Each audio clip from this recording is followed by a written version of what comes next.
Welcome everybody and good afternoon. My name is Ken Hoffman. I lead McKinsey's global battery raw material group, and I spend quite a bit of my time looking up and down the battery value chain and what's going on globally in battery systems.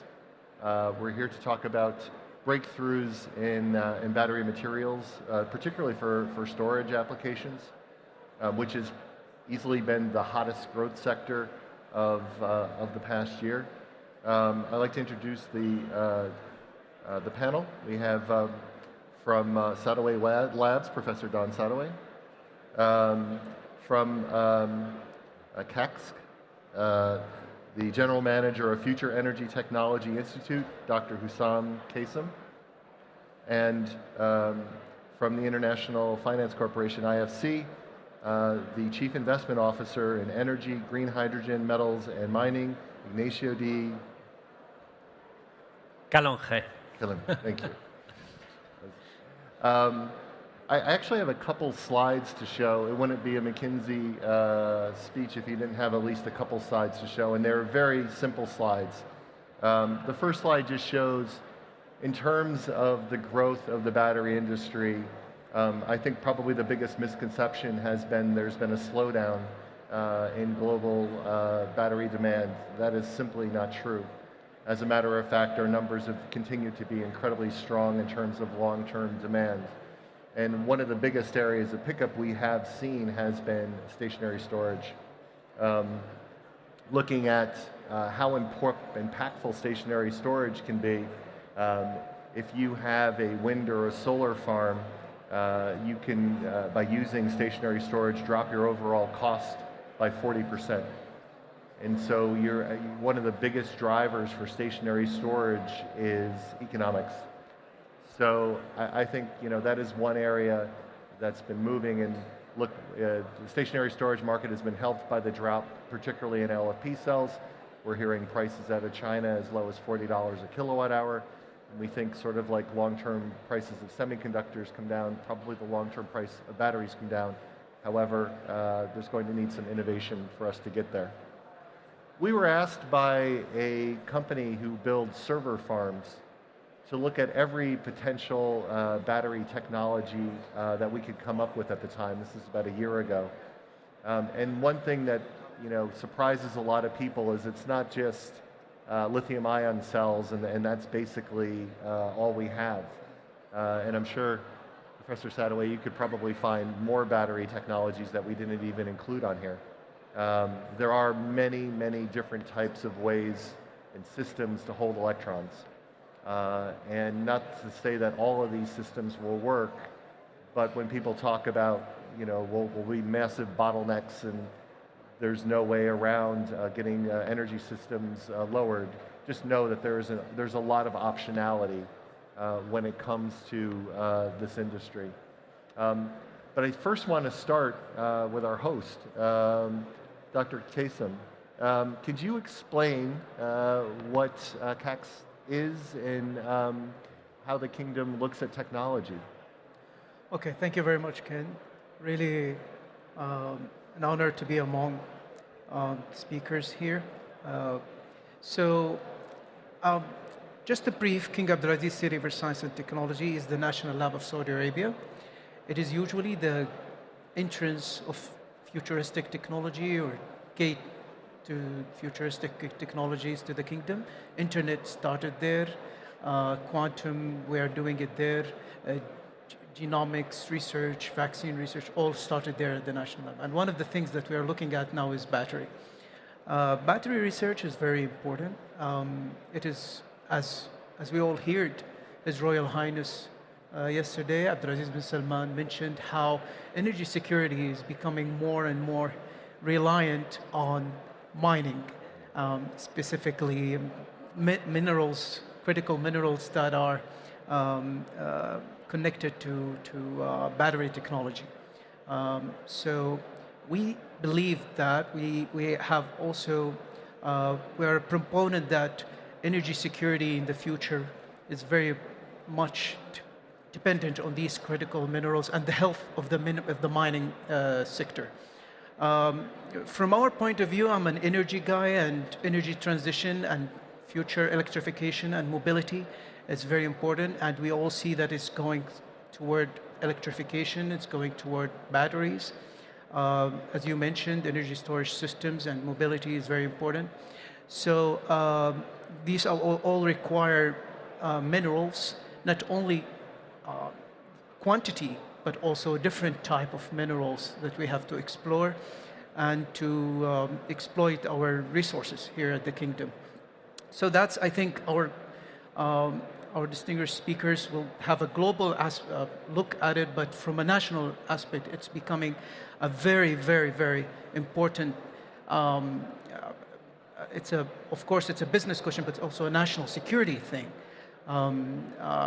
Maybe we can talk later about it from our point of view here as a national security when it comes to battery. But yes, it's very important that we think in Saudi Arabia. From our point of the national labs, of course, we're doing different things.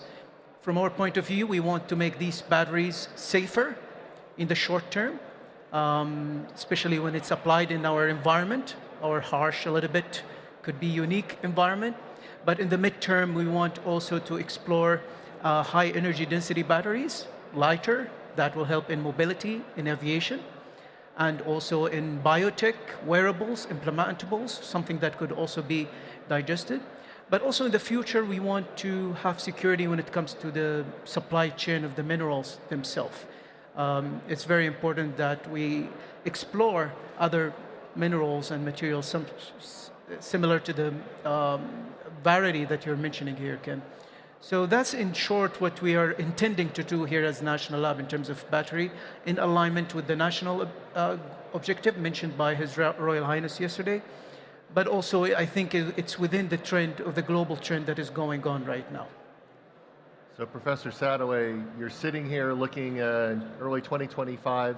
What is the state of the battery industry, and what is your advice, as really much of the West is so early days in pursuing this industry? What is your advice to companies looking? Is it only lithium ion and there's nothing else? No, lithium ion is deeply entrenched because it was the first battery that came out in the early 90s that had the energy density that warranted the handheld devices. We could have built a laptop computer in 1985, but if we were going to put a lead acid battery in it, the runtime wouldn't be worth the effort. But with lithium ion, for the first time, and had a little bit over 100 watt hours per kilogram, that enabled so much of what we have. Laptop computers and mobile phones. Now, it has since migrated into larger mobility packages, namely electric vehicles. I remember in the 90s going to conferences where people said it would be morally irresponsible to put the lithium-ion battery in an automobile, a pack of, say, 50 kilowatt hours and up. But that's changed. So, as was mentioned at the beginning, there's still a tremendous need for massive stationary storage at scale. And the lithium ion is not the right fit for that. As you go larger in size, the threat of fire gets larger. Small battery, small threat. Big battery, big threat. And so there's room for improvement.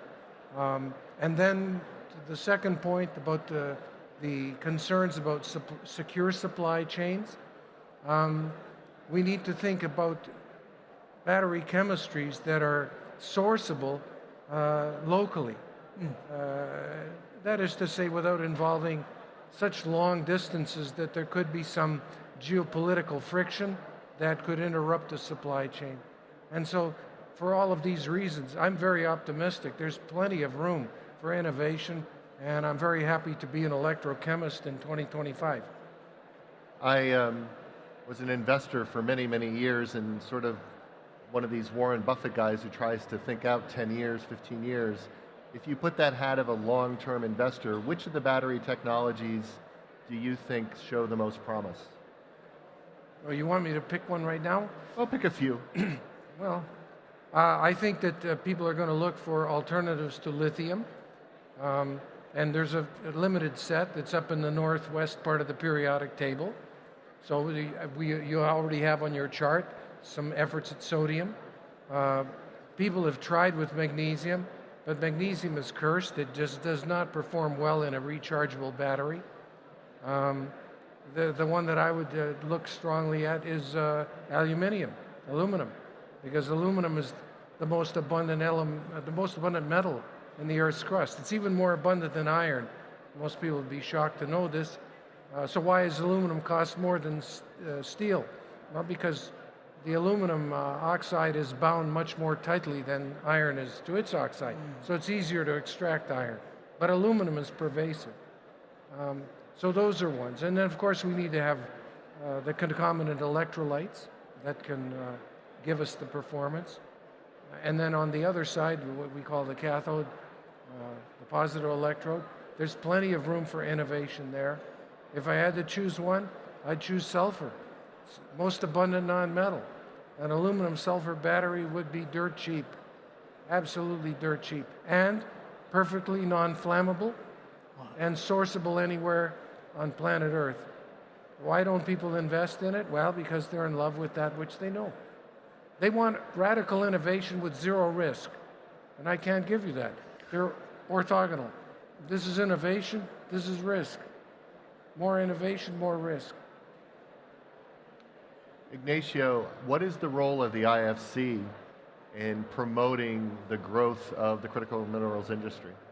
Yeah, so obviously we're focused on, for those who don't know, we're IFC with the private sector arm of the World Bank Group. So as IFC, we invest in private sector projects and companies, approximately $50 to $60 billion a year in emerging markets. And so we're focused on emerging markets. So I think the question for us is how do we catalyze batteries and storage solutions in emerging markets? And a few years ago, we announced a sort of a $1 billion initiative as a World Bank Group with the aim to mobilize at least $4 billion into storage solutions in emerging markets. And again, the question for us is where do we play the biggest role? So we can play a role in the innovation. We do have a venture capital team. We, a few years ago, we invested in Zincair, a battery company, and so we do have some ability to play in that sort of innovation space. The reality is that innovation space, it's really for the VC investors in the US and other places to really bring that dynamism in terms of that innovation. So where can we as the IFC World Bank play a role? Well, we can definitely play a role in deploying those technologies into emerging markets. And so we've been doing that a lot in battery storage solutions, lithium-ion. We've actually worked with Aqua in Uzbekistan in incorporating battery storage solutions into renewable energy projects. We've done the same with Masdar, also in Uzbekistan, and a number of other instances. The World Bank is also helping governments look at how they can facilitate regulation that will enable battery solutions in Africa, in Burkina Faso, in South Africa, et cetera, et cetera. So we're trying to ease the way for the deployment of battery solutions. And that's sort of with my energy hat on. With my mining hat on, we're trying to see how we can get all these elements available so that we don't see some of those price spikes that we've seen in whether it's lithium or other, and that's really the challenge. I think that's actually the biggest challenge, is how do we marry two worlds together, an old world which takes 10, 15 years to develop a mining project and will need to have 15, 20, 25 years of visibility of cash flows. How do we marry that with an extremely dynamic world of battery solutions and other storage solutions where chemistries are constantly evolving? We've seen what's happened to even in lithium-ion batteries and how chemistries have evolved in terms of cobalt and nickel content and all the rest. And so how do we place, and we're a very long-term investor, how do we place those long-term bets in this ever-evolving world? And frankly, there is no easy solution. So you were saying investors don't want to take risk, but unfortunately that is the case. Particularly, we play both equity and debt roles. Equity, yes, we have a bit more freedom to play the game and take a portfolio approach and sprinkle here and there. But if you're a debt investor and you're investing in a vanadium project, And vanadium, 95% of vanadium is coming from 3 countries. And vanadium is going to go up and down. And you've got a 10, 15-year loan to a vanadium project, you're going to be mighty uncomfortable for a very long time. And so I think that's really where we're trying to find solutions. Part of that is actually to ask governments to backstop some of those risks, or big companies to backstop some of those risks. But again, those are sort of financial solutions that we have to find to really unlock this, because otherwise it's going to be chicken and egg.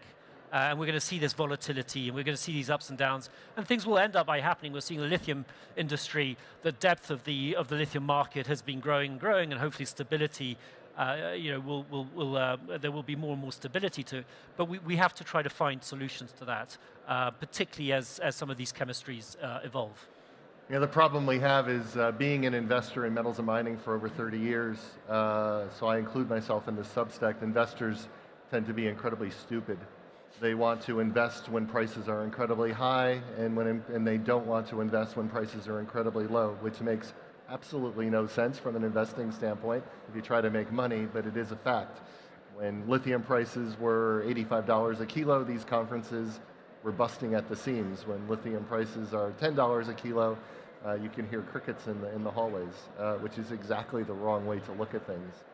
However, governments have much longer term viewpoints.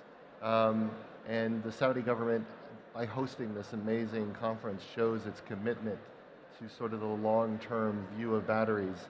How is CACS how do they view current battery technology investments, LFP, NMC, lithium-ion, relative to the future that Dr. Sadoway, Professor Sadoway has talked about? Well, we're blessed actually with the Vision 2030. Vision 2030 actually have long-term objectives that are naturally and organically sustainable, green, and has all of these elements that is just long-term. When we look, for example, at the net zero goal by 2060, that won't happen without batteries. When we look at the goal of energy mix of 50% renewable energy penetration into the grid, also, that will be really, really hard to do it without batteries. PV plants tend to over-operate when it's very sunny and when it's cloudy. So the connection between battery systems and renewable energy system. Also, you mentioned previously about the wind turbines and how they are connected to they need to slow them down when it's really windy and store that excess energy. So the connection between battery and renewable energy is not just a privilege or luxury, it's actually intimate connection. So we cannot reach to these Vision 2030 goals without thinking of batteries and thinking of future batteries, for example. And I'm really encouraged by Professor. The professor mentioned technologies or materials or minerals that are aluminum phosphate. That's really interesting. And I would like also to pick his brain about other technologies, for example. What do you think of solid state technology and what have you? Specifically, when we think about high energy density batteries. I know manufacturability is hell when it comes to that, but do they have future, for example? Because we are now, okay, it's a very, very big announcement that has been done yesterday by His Royal Highness, mentioning that energy security is now based on mining and technologies associated with minerals and critical minerals such as battery. This is a big view or a big shift. So we are now looking into all type of these minerals, all type of these technologies, learning about them right now and bidding also. Do you think also to our investor, I would like also to learn, I'm sorry taking some of your question, but in terms of also investing in this risky, high risk, high reward, for example, technologies and mineral, would that make sense, for example, in terms of investment, in terms of government? Because we're still answering your question, still formulating what technologies we're going, what minerals we're going for the long term and for the midterm. So, Professor Sadoway, you advise a lot of these companies. The one I had visited, Pure Lithium in Boston. How do you advise a company that has a completely novel, new approach to batteries to progress their company to actually become commercially available? And you can talk a little bit about what is Pure Lithium's technology. Yeah, so Pure Lithium is a company that I co-founded in 2020. And it's focused on not lithium ion, but lithium metal. So to your point, the higher energy density, because Yes. the lithium ion battery has the graphite in the anode, which graphite is just a host, it doesn't contribute anything. And the energy density of graphite containing lithium is less than 400 watt hours per kilogram, milliamp hours per gram, let's use that unit. Whereas lithium metal is almost 4,000, it's about 3,860. So it's almost 10 times. And so that's the first point. The second point is we now know that China is putting an embargo on the export of graphite. So we don't need it. I don't fight, I don't sit down across the table and negotiate. I invent them out of the picture, right?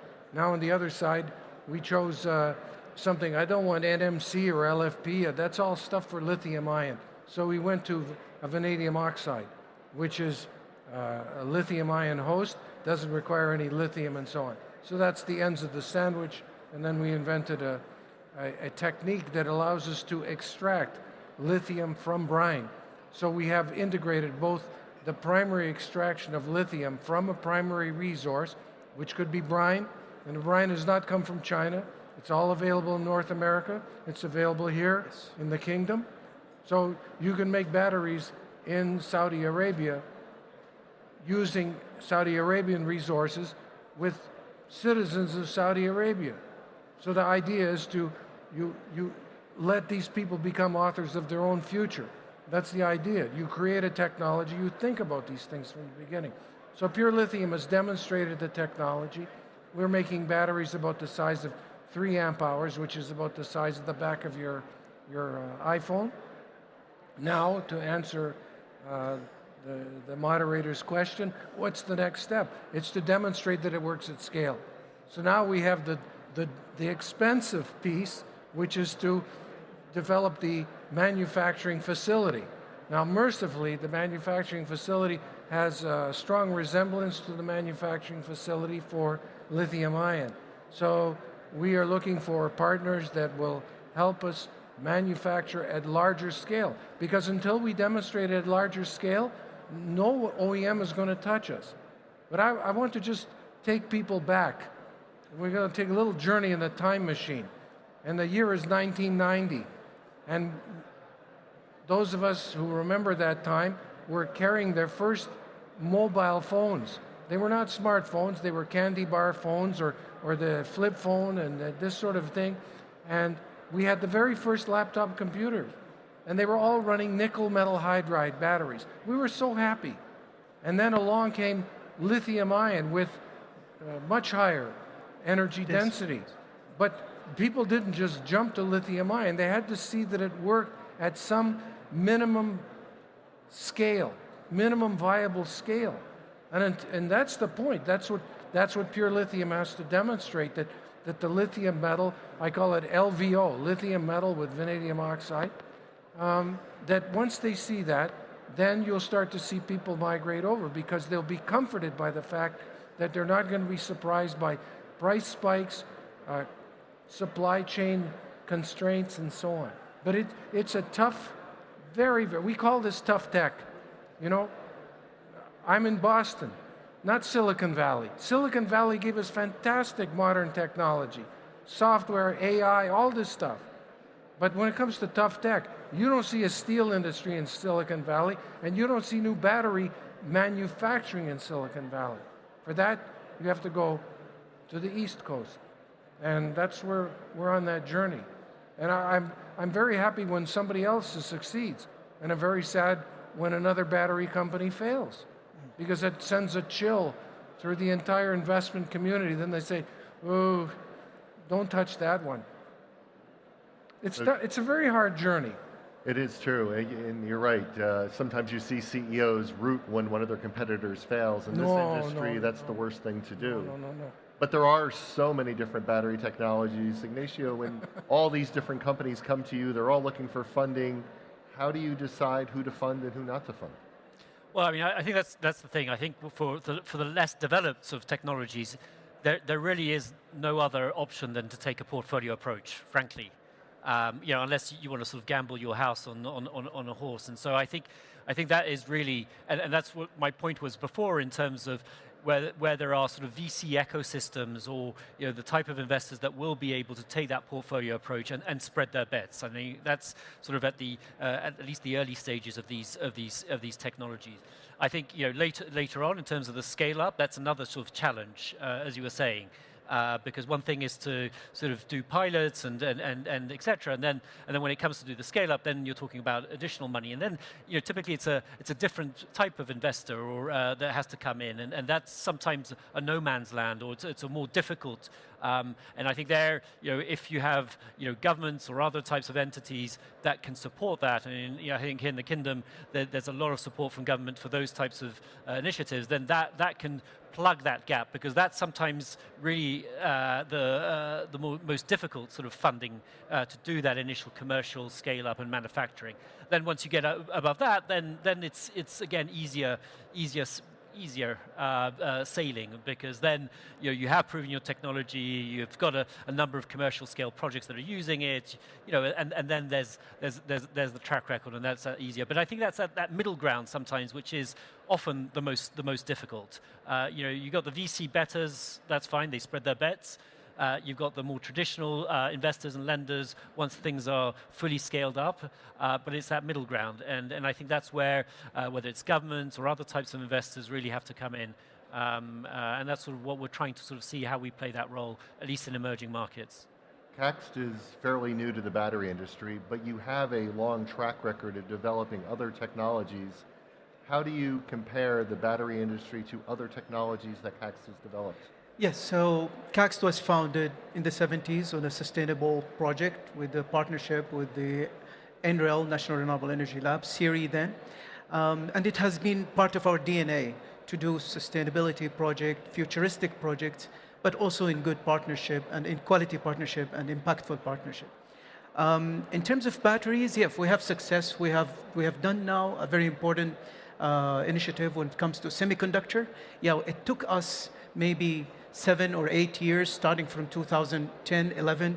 Our VP here, Dr. Saeed, has been leading that effort in semiconductor, but the race toward battery is much, much faster.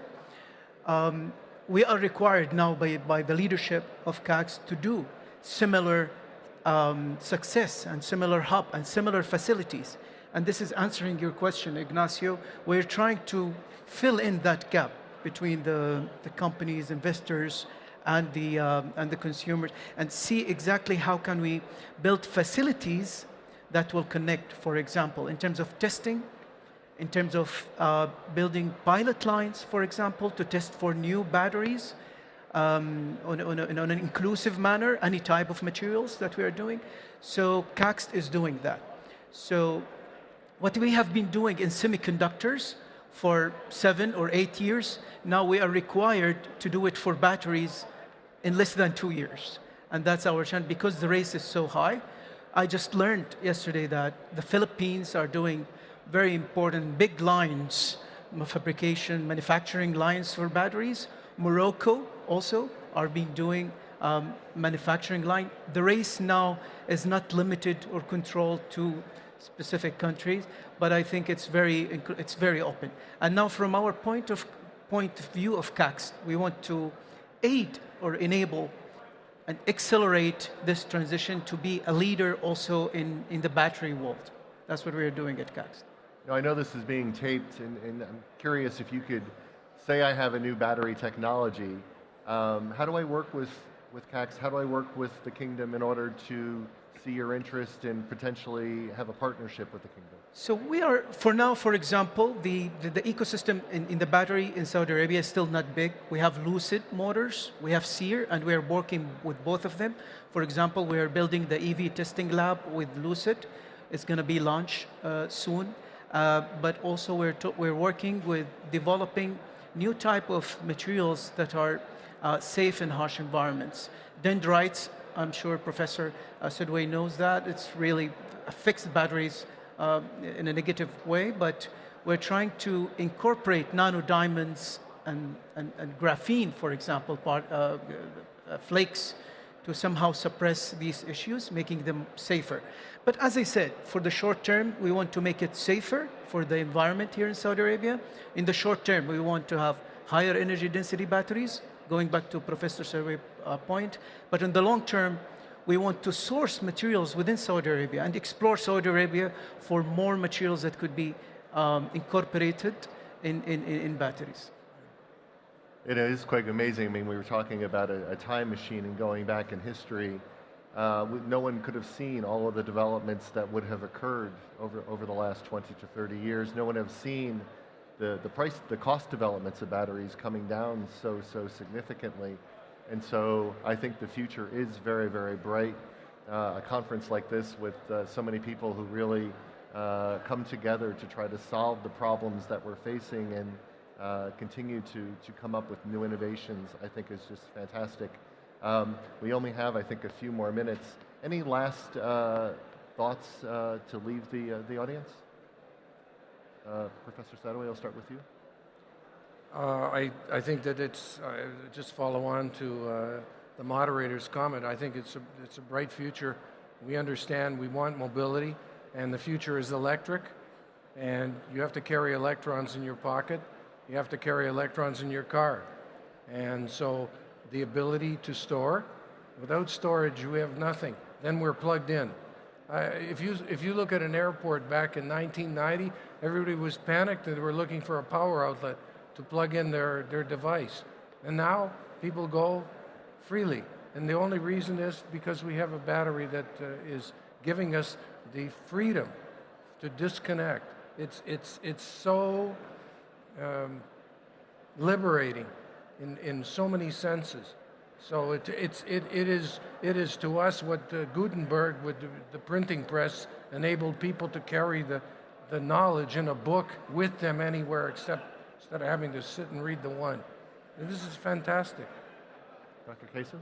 Yeah, yes, so I think His Royal Highness talk yesterday was more than enough, but I think, as he said, energy security, it has been historically in oil, gas, and other technology, but now it is becoming more and more, as he mentioned, toward mining and the supportive technologies that comes with critical minerals, such as batteries. I think that for itself is a very major announcement. We think that innovation is a cornerstone toward enabling the connection between mining and energy. In the middle is the gearbox, where we think is the battery. So I think innovation in the battery section is very, very important. We have some people who came from McKinsey, the first time they've ever been to a mining conference, and they said to me, is this the way every mining conference is around the world? And I had to say, absolutely not. This is really the creme de la creme of conferences. It's really amazing the commitment the Kingdom has made to critical minerals and battery development. Ignacio, last one. Yeah, I think it's really remembering why we're pushing on this, and at least from a World Bank Group perspective, yes, it's the energy transition, but it's also, we have, for example, an initiative to connect 300 million people in Africa who are currently not have access to reliable, clean, and affordable electricity. And storage is going to be absolutely critical. We have actually a summit happening in Dar es Salaam where we're bringing together all the major heads of state and development institutions to face this challenge, particularly in Africa. And I think some of these solutions, whether they be incorporated in distributed generation or other sort of grid-connected sort of solutions, is going to be key to connect those 300 million people in Africa. So it is, yes, important in the US, in China, etc., but it is absolutely vital in places like Africa to really provide that electricity to those people who aren't properly connected at an affordable and clean way. So that really is what's driving us to support this. Well, that's fantastic. And I'd like to thank the panel for great combinations and thank everyone for joining us for this panel. Thank you very much.